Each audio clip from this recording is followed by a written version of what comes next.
राष्ट्रपति चुनाव के लिए आज मतदान की प्रक्रिया चल रही है। सुबह 10 बजे से संसद भवन और राज्यों की विधानसभा में वोटिंग के लिए बनाए गए बूथों के जरिए वोटिंग जारी है। करीब 4,800 सांसद और विधायक इस चुनाव में अपने वोट का इस्तेमाल करेंगे। बीजेपी ने एनडीए उम्मीदवार द्रौपदी मुर्मू की बड़ी जीत का दावा कर दिया, जबकि विपक्ष की ओर से यशवंत सिन्हा हाथ आजमा रहे हैं। राष्ट्रपति चुनाव के लिए प्रधानमंत्री नरेंद्र मोदी ने अपने मत का प्रयोग किया। लोकसभा और राज्यसभा के सभी सांसद वोट डालने के लिए अपनी बारी की प्रतीक्षा करते हुए नजर आए और अपने उम्मीदवारों के समर्थन के लिए वोटिंग कर रहे हैं। उत्तर प्रदेश के लखनऊ में मुख्यमंत्री योगी आदित्यनाथ ने भी वोटिंग की, जबकि ओडिशा के मुख्यमंत्री नवीन पटनायक ने भी अपने मत का इस्तेमाल किया।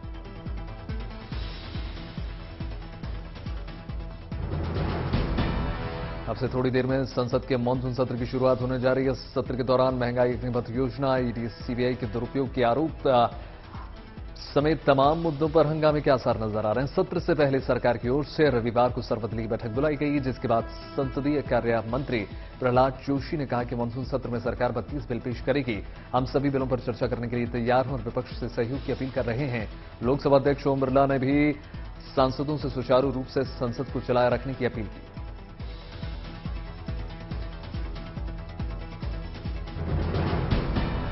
उपराष्ट्रपति पद के लिए रविवार को विपक्ष की उम्मीदवार के तौर पर कांग्रेस नेता मार्गरेट अल्वा के नाम की घोषणा कर दी गई।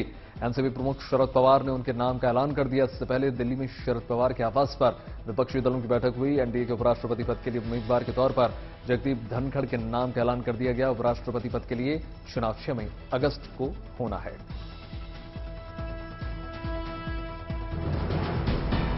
राष्ट्रपति रामनाथ कोविंद ने पश्चिम बंगाल के राज्यपाल जगदीप धनखड़ का इस्तीफा मंजूर कर लिया। उन्होंने पश्चिम बंगाल के राज्यपाल पद का अतिरिक्त प्रभार फिलहाल मणिपुर के राज्यपाल एल गणेशन को सौंप दिया है। उपराष्ट्रपति पद के लिए एनडीए के उम्मीदवार बनाए जाने के बाद धनखड़ ने पश्चिम बंगाल के राज्यपाल पद से इस्तीफा दे दिया।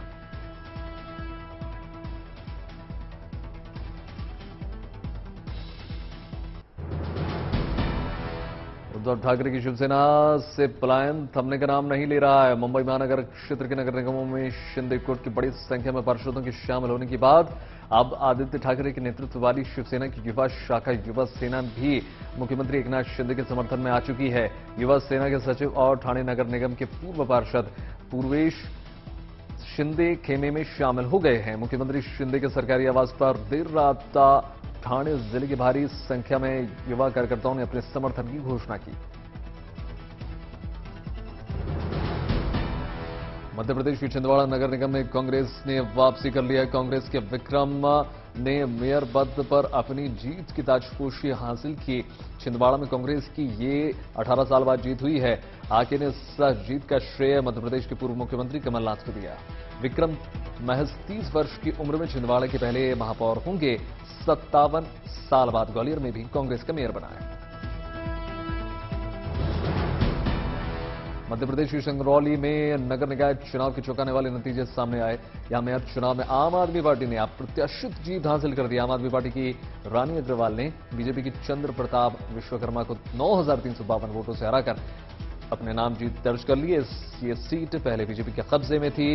इसके साथ ही आम आदमी पार्टी का प्रदेश में पहला मेयर भी बन गया। असदुद्दीन ओवैसी की पार्टी ने भी अपना खाता यहां खोल दिया है। एआईएमआईएम ने जबलपुर में पार्षद की 2 सीटों पर कब्जा जमाया। वहीं खंडवा और बुरहानपुर में ओवैसी की पार्टी को एक-एक सीट मिली।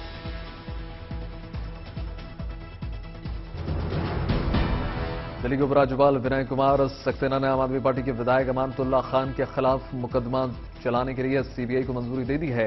2016 में दर्ज अवैध नियुक्तियों के मामले में सीबीआई ने राज्यपाल से अमानतुल्लाह खान के खिलाफ केस चलाने को मंजूरी मांगी है।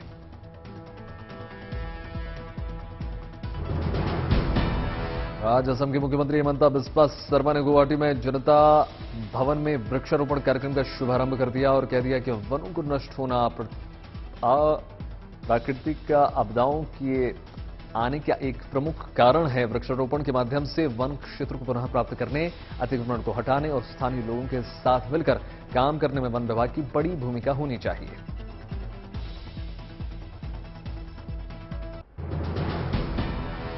देश में बारिश का कहर लगातार जारी है। गुजरात में तांडव मचाने के बाद अब बाढ़ का पानी उतरने लगा है, जबकि महाराष्ट्र में भी हालात थोड़े संभलते हुए नजर आ रहे हैं। महाराष्ट्र के गढ़चिरौली में अभी भी चारों तरफ पानी ही पानी नजर आ रहा है।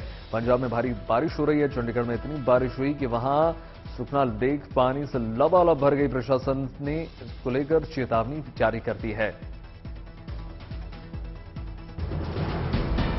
राजस्थान में बारिश से सैलाब के हालात बनते हुए नजर आ रहे हैं। फतेहपुर शेखावटी में एक अंडरपास में बस फंस गई, जिसमें 20 यात्री सवार थे, जिन्हें 1.5 घंटे की कड़ी मशक्कत के बाद बचा लिया गया।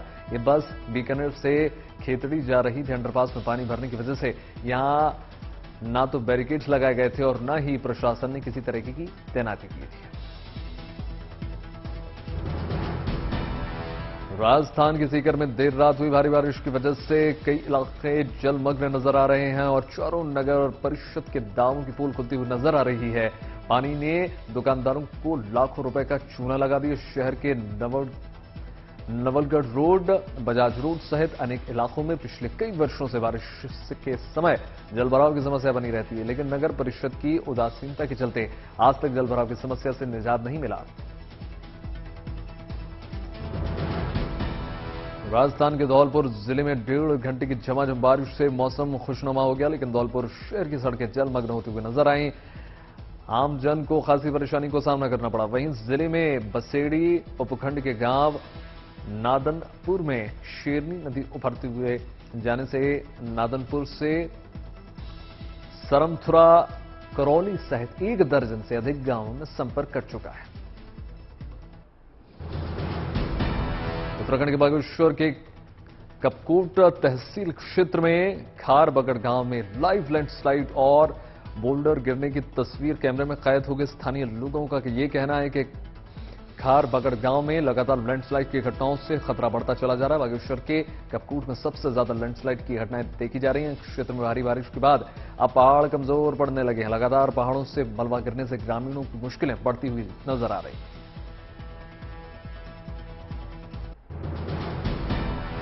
सावन में पूरे महीने भोलेनाथ के प्रांगण में कांवड़ियों और श्रद्धालुओं का आना लगातार जारी है, लेकिन सावन के सोमवार की पूजा का काफी महत्व माना जाता है। अगर सावन का पहला सोमवार हो तो वातावरण और महत्वपूर्ण हो जाता है। बैद्यनाथ धाम हो या काशी विश्वनाथ या महाकाल, बाबा का हर धाम सज धज कर तैयार है। भक्तों के बीच होड़ लगी हुई है भोलेनाथ के अभिषेक। सावन के पहले सोमवार को बाबा काशी विश्वनाथ के प्रांगण में भक्त सीधे गंगा घाट से गंगाजल लेकर जलाभिषेक के लिए जा रहे हैं। देर रात से ही भक्त अपने आराध्य काशी विश्वनाथ के दर्शन और जलाभिषेक के लिए कतार में लगे हुए नजर आ रहे हैं। बोले बम और हर हर महादेव के उद्घोष के साथ काशी विश्वनाथ परिसर का माहौल शिवमय है।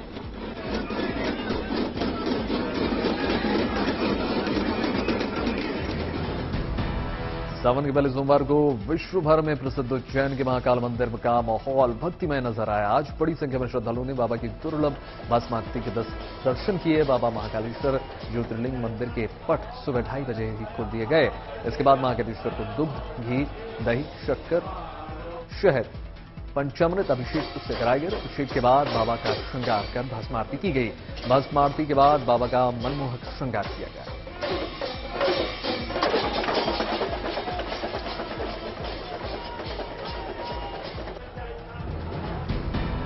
देवघर में बाबा बैद्यनाथ मंदिर में पहली सोमवारी की उमड़ी श्रद्धालुओं की भीड़। सुबह 4 बजे से ही पूजा अर्चना के लिए लंबी लंबी कतारें नजर आई। एक वक्त ये था कि कतार में 10 किलोमीटर लंबी पहुंच चुकी थी। बाबा के भक्त भगवान बैद्यनाथ की पूजा और जलाभिषेक करने के लिए कामना के साथ साथ धाम में मौजूद हैं। देवघर एयरपोर्ट के खुलने के बाद भी भक्तों की संख्या पर असर देखा जा रहा है। सावन के पहले सोमवार पर पूरे देश में श्रद्धालु शिव मंदिर पहुंच रहे हैं। हरिद्वार के मनकामेश्वर मंदिर में भोलेनाथ का जलाभिषेक करने के लिए भक्तों की भारी भीड़ उमड़ पड़ी। तो प्रयागराज में भी भारी संख्या में श्रद्धालु मंदिर पहुंच रहे हैं। पटना में भी लोगों पर भक्ति छाई हुई है। वो महादेव की पूजा अर्चना के लिए कोई कसर छोड़ना नहीं चाहते।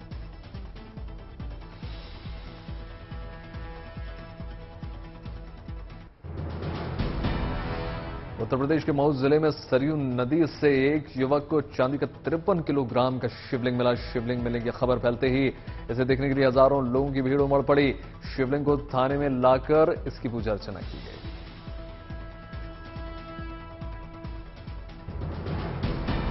उत्तर प्रदेश के मुजफ्फरनगर से आई है शिव भक्ति के देशभक्ति के जज्बे वाली तस्वीरें। यहां दिल्ली से आए 10 शिव भक्तों की एक टीम 39 फीट के तिरंगे के साथ देखी गई। हरिद्वार से गंगा जल लेकर वापसी दिल्ली लौट रहे इन शिव भक्तों को देखकर शिव भक्ति के साथ साथ राष्ट्र भक्ति की भी एहसास देखा जा सकता है।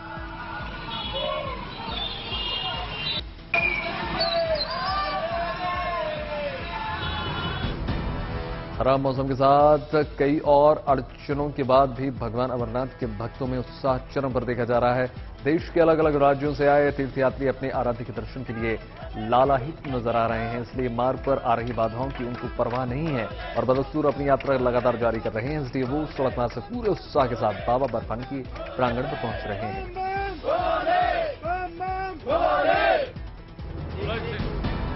ये तस्वीरें हैदराबाद के ऐतिहासिक उज्जैनी महाकाली मंदिर की, जहां बोनालू उत्सव की धूम देखी जा रही है। इस मौके पर मंदिर में हजारों श्रद्धालुओं ने पूजा पाठ और प्रार्थना में हिस्सा लिया।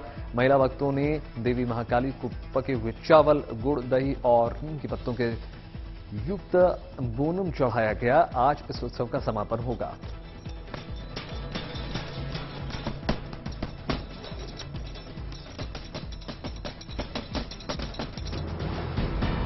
तमिलनाडु के रामेश्वरम में सांप्रदायिक सौहार्द की अनूठी मिसाल देखने को मिली। हिंदू, मुस्लिम और ईसाई समुदाय ने मिलकर संत संथियागाप्पर मंदिर के वर्षगांठ कार्यक्रम में शामिल हुए। वो सारे और साथ मिलकर ध्वज फहराया गया। मंदिर के इस उत्सव कार्यक्रम में ये विशेषता रही कि हर छोटे बड़े कार्यक्रम में सभी धर्म के पुजारियों ने बढ़ चढ़कर हिस्सा लिया।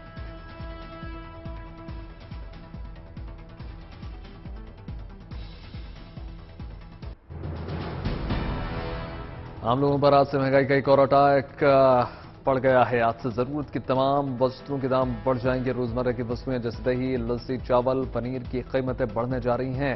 सरकार ने इन वस्तुओं पर जीएसटी की दरों में बढ़ोतरी कर दी है। साथ ही अस्पतालों में इलाज के लिए भी अब लोगों को अधिक पैसा चुकाना होगा।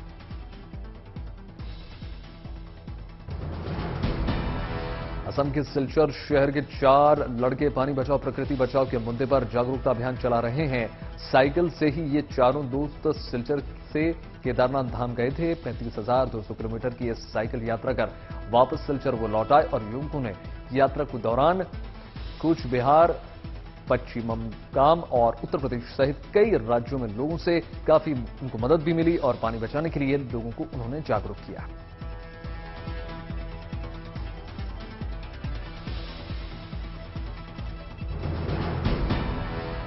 दुनिया का पहला राजविद्युत केंद्र गोरखपुर में बन रहा है, जिसका लोकार्पण उत्तर प्रदेश के मुख्यमंत्री और गोरखपुर के विधायक योगी आदित्यनाथ 3 सितंबर को करने जा रहे हैं। इसको बनाने के लिए 24 बीघा जमीन आवंटित किया गया है। बॉम्बे नेचुरल हिस्ट्री सोसाइटी से योगी सरकार से इसके लिए एक समझौता भी किया गया है।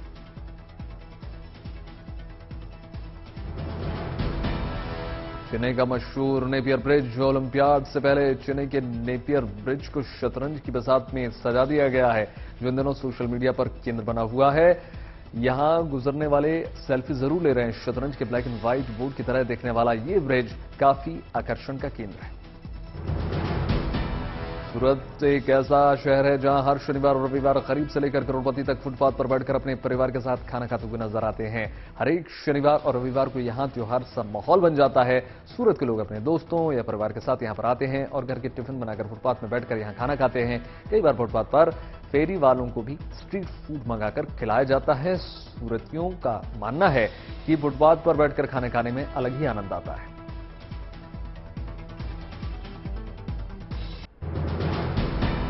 भारत और चीन के बीच कोर कमांडर स्तर की 16वें दौर की वार्ता कल देर रात खत्म हो गई। इस बैठक का उद्देश्य पूर्वी लद्दाख से चीनी सेना की वापसी पर चर्चा करना था। इससे पहले 11 मार्च को 15वें दौर की बैठक हुई थी, जिसमें एलएसी पर विवादित जगहों से चीनी सैनिकों की वापसी के मुद्दे पर चर्चा हुई थी।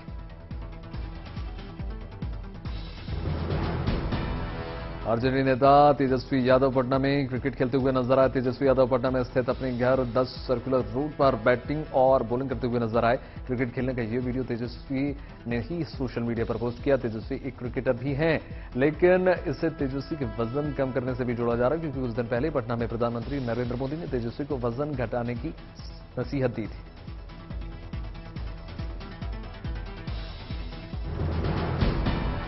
तीसरे वनडे में जीत के साथ ही भारतीय टीम ने सीरीज पर कब्जा जमा लिया। 43वें ओवर में पहली गेंद पर जैसे ही ऋषभ पंत ने बल्ले से चौका जड़ा, वनडे सीरीज टीम इंडिया के नाम हो गई। 2014 के बाद ये पहला मौका था जब टीम इंडिया ने इंग्लैंड में वनडे सीरीज जीतने में टीम इंडिया कामयाब रही। 3 मैचों की वनडे श्रृंखला में इंडिया 2-1 से जीती। 260 रनों के लक्ष्य का पीछा करने उतरी टीम इंडिया की शुरुआत अच्छी नहीं रही। शिखर धवन, रोहित शर्मा, विराट कोहली और सूर्यकुमार यादव सस्ते में निपट गए। मैच हाथ से फिसलता नजर आ रहा था। ऐसे में ऋषभ पंत के साथ साथ हार्दिक पांड्या ने भी मोर्चा संभाल लिया। ऋषभ पंत ने 113 गेंदों में 125 रनों का योगदान दिया। नाबाद 16 चौके और 2 छक्के उन्होंने जड़े। उन्हें प्लेयर ऑफ द मैच भी चुना गया। हार्दिक पांड्या ने भी गेंदबाजी और बल्लेबाजी दोनों में शानदार प्रदर्शन दिखाया। हार्दिक ने सिर्फ 55 गेंदों पर 71 रन ठोक दिए, जिसमें 10 चौके भी शामिल थे। यही नहीं, पंत और हार्दिक पांड्या ने 5वें विकेट के लिए 133 रनों की शानदार साझेदारी की। पांड्या ने गेंदबाजी में भी कमाल कर दिखाया, 4 विकेट झटके। ई कॉमर्स कंपनियां, रिटेल, गिफ्टिंग और हॉस्पिटैलिटी इंडस्ट्री ने अगले महीने से शुरू होने वाले त्योहार के मौसम के लिए 2 साल बाद हायरिंग में तेजी कर दी है और ऐसी योजना बनाई जा रही है। कंपनियों को उम्मीद है कि इस बार फेस्टिवल सीजन में डिमांड में जबरदस्त इजाफा होगा। इसके चलते वो 25 से 30% ज्यादा हायरिंग करने पर विचार कर रहे हैं। आरबीआई की रिपोर्ट में अनुमान जताया गया है कि आने वाले समय में जमा पर ज्यादा ब्याज मिल सकता है। इसकी एक वजह देश में कर्ज की मांग में आई तेजी से बढ़ोतरी है। साथ ही जमा और कर्ज के ब्याज दरों में काफी बड़ा अंतर होने से बैंकों को जमा पर ब्याज दर बढ़ाकर ग्राहकों को आकर्षित करना होगा। आरबीआई की रिपोर्ट में यह कहा गया है कि सामान्य बारिश और महंगाई के कम दबाव से विकास दर को समर्थन मिलेगा। आर्थिक गतिविधियों में सुधार के चलते कर्ज की मांग भी तेजी से बढ़ेगी। कृषि क्षेत्र को लेकर एसबीआई ने एक विशेष रिपोर्ट जारी कर दी है। एसबीआई की रिपोर्ट में 2014 के बाद किसानों की कर्ज माफी योजना पर की गई स्टडी शामिल की गई है। इस खास रिपोर्ट में कहा गया है कि पंजाब में 2018 में लागू कर्ज माफी योजना का फायदा 24% किसानों को मिला है, जबकि 2017 में उत्तर प्रदेश में लागू कर्ज माफी योजना का फायदा 52% किसानों को मिला है। छत्तीसगढ़ के सभी किसानों को, आंध्र प्रदेश के 92% किसानों को और महाराष्ट्र के 91% किसानों को इसका फायदा मिला है। मानसून की दस्तक के साथ जुलाई के पहले 15 दिनों में देश में पेट्रोल और डीजल की मांग में गिरावट नजर आ रही है। कुछ क्षेत्रों में जहां ईंधन का इस्तेमाल घटा है, वहीं आवाजाही कम होने की वजह से इसकी मांग कम हुई है। सबसे ज्यादा इस्तेमाल होने वाली ईंधन डीजल की खपत 1 से 15 जुलाई के दौरान 13.7% घटकर 31.6 लाख टन रह गई है, जो जून के पहले 15 दिनों में 36.7 लाख टन थी। इस साल भीषण गर्मी में एयर कंडीशनरों की मांग ने नया रिकॉर्ड कायम कर दिया। इस साल देश में एसी की 60 लाख यूनिट की बिक्री का रिकॉर्ड बना है। वोल्टास कंपनी ने सबसे ज्यादा सीजन में 12 लाख से ज्यादा घरेलू एयर कंडीशन की बिक्री की है।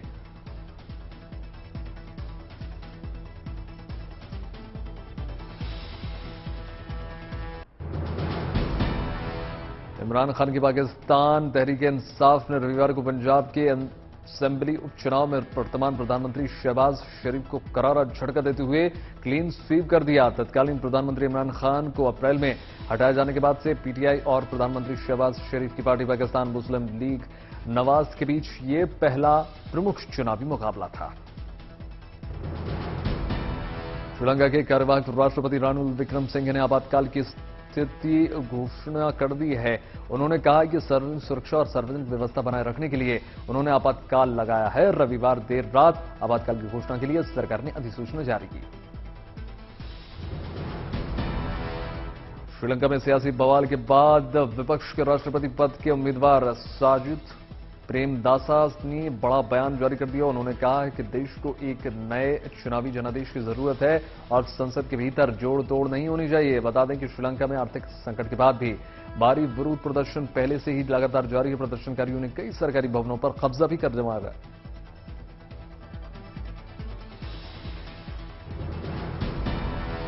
सिंगापुर ने श्रीलंका के पूर्व राष्ट्रपति गोटाबाया राजपक्षे को शरण देने से इनकार कर दिया। अधिकारियों ने कहा कि वे उनके वीजा को 15 दिनों से आगे नहीं बढ़ा सकते। श्रीलंका में हालात बिगड़ने पर गोटाबाया पहले मालदीव पहुंचे थे और उसके बाद सिंगापुर गए थे। अटकलें ये भी बताई जा रही है कि वहां राजनीतिक शरण ली गई। यूक्रेन के राष्ट्रपति ज़ेलेंस्की ने अपने चीफ प्रोसिक्यूटर और देश की सुरक्षा एजेंसी के प्रमुख को बर्खास्त कर दिया। ज़ेलेंस्की ने कह दिया है कि वो अपना फर्ज सही ढंग से निभा नहीं पा रहे थे। ज़ेलेंस्की ने कहा कि यूक्रेन के सुरक्षा अधिकारियों द्वारा संदिग्ध देशद्रोह और रूस को सहायता और उकसाने के 650 से अधिक मामले वर्तमान में जांच लगातार जारी है, जिसमें अधिकारियों के 60 मामले शामिल हैं जो रूस के कब्जे वाले क्षेत्रों में बने हुए हैं और यूक्रेन के खिलाफ काम कर रहे हैं। पोप फ्रांसिस ने रूस यूक्रेन जंग को लेकर एक बार फिर से शांति बनाए रखने की अपील की। उन्होंने यूक्रेन में मिसाइल हमले में शहीद हुए परिवार के प्रति अपनी संवेदना जताई और कहा कि दोनों देश जल्द से जल्द बातचीत के सहारे मसले का समाधान करें। साथ ही पोप ने श्रीलंका में मचे राजनीतिक बवाल को लेकर भी शांति बनाए रखने की अपील की। इटली के मशहूर शहर वेनिस में तापमान 42 डिग्री सेल्सियस के पार हो चुका है। मौसम विभाग ने लोगों को घरों में रहने की नसीहत दे दी है, लेकिन चिलचिलाती गर्मी में भी वेनिस में बड़ी तादाद में पर्यटक नजर आ रहे हैं। मौसम विभाग ने तापमान बढ़ने की चेतावनी जारी की है। दक्षिण पश्चिम और उत्तर पश्चिम चीन में भयंकर बाढ़ से भारी तबाही नजर आ रही है। भीषण बाढ़ की चपेट में आकर कई लोग अभी भी लापता बताए जा रहे हैं। 5000 से ज्यादा लोगों को सुरक्षित स्थानों पर पहुंचाया जा चुका है, जबकि इस भीषण बाढ़ से हजारों लोग प्रभावित हुए। कनाडा में खाद्य कीमतों में उछाल के बाद रिकॉर्ड स्तर पर महंगाई दर पहुंच चुकी है। देश में महंगाई दर 7.7% को छू रही है, जो पिछले 4 साल के उच्चतम स्तर पर नजर आती है। कनाडा सरकार के मुताबिक देश में बढ़ती महंगाई के लिए रूस यूक्रेन संकट जिम्मेदार है। वहीं अमेरिका में चावल की कीमतों में 40% की वृद्धि भी देखी जा रही है। हॉलीवुड के मशहूर सिंगर एक्टर जेनिफर लोपेज और बेन अल्किस ने अपनी करीब 20 साल पुरानी लव स्टोरी को लास वेगस में शादी में तब्दील कर ही दिया। जेनिफर ने इसकी घोषणा कर दी औपचारिक, और इससे पहले दोनों ने अपनी सगाई की घोषणा इसी साल अप्रैल में महीने में कर दी थी। शादी के बाद जेनिफर लोपेज ने अपना नाम बदलकर जेनिफर अफ्लेक कर दिया है।